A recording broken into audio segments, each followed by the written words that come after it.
భగవద్గీతలో పార్ట్ 5 చూద్దాం. కర్మ సన్యాస యోగా అంటే శాంతిని ఎలా పొందాలి అని.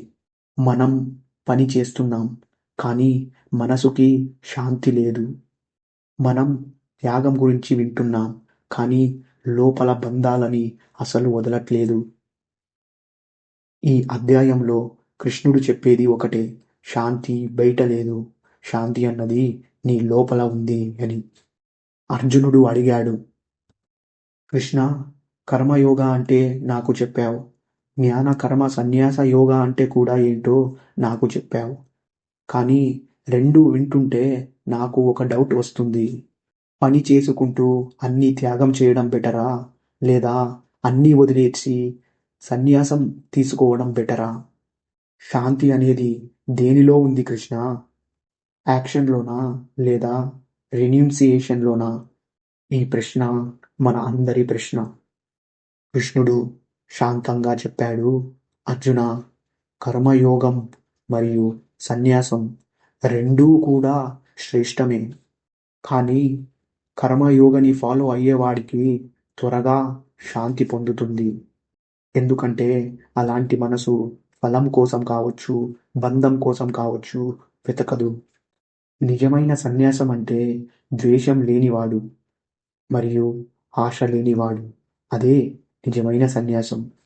కృష్ణుడు చెప్పాడు, అర్జున, ఒక వ్యక్తి బట్టలు మార్చుకొని అడవికి వెళ్ళినా లోపల ఆశలు అట్లనే ఉంటే వాడు సన్యాసి కాలేడు.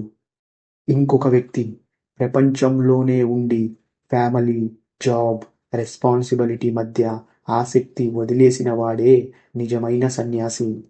సన్యాసం అంటే నువ్వు ఉన్న స్థలం మార్చుకోవడం కాదు, నీ బుద్ధి మార్చుకోవడం.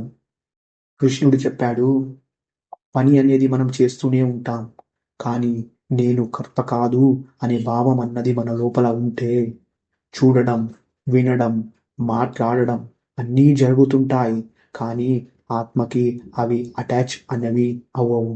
ఇక్కడే ఇన్నర్ పీస్ అన్నది మన లోపల పుడుతుంది.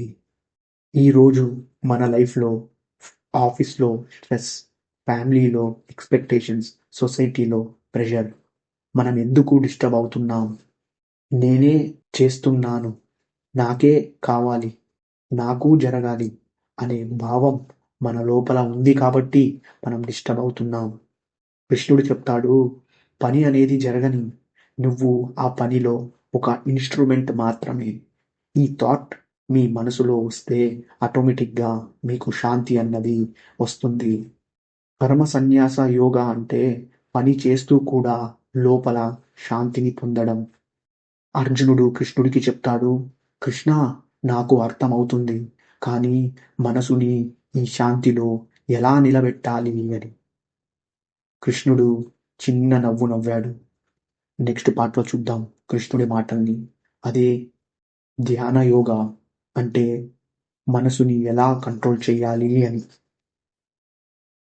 ఫ్రెండ్స్, ఈ చాప్టర్ వెనుక ఇంకా కొన్ని చాప్టర్స్ ఉన్నాయి. ఫస్ట్ వాటిని ఫినిష్ చేసుకుని తర్వాత ఈ చాప్టర్ని ఫినిష్ చేయండి. అలా అయితే మీకు చాలా క్లియర్గా అర్థమవుతుంది. ఈ సిరీస్ని కంప్లీట్గా చూడండి, ఎక్కడా మిస్ అవ్వకుండా. ఎంతోమంది వీడియోస్ చూస్తున్నారు, కానీ ఎవరు సబ్స్క్రైబ్ చేయట్లేదు, లైక్ చేయట్లేదు. ప్లీజ్ సబ్స్క్రైబ్ అండ్ లైక్ చేయండి. జై శ్రీకృష్ణ అని కామెంట్లో టైప్ చేయండి.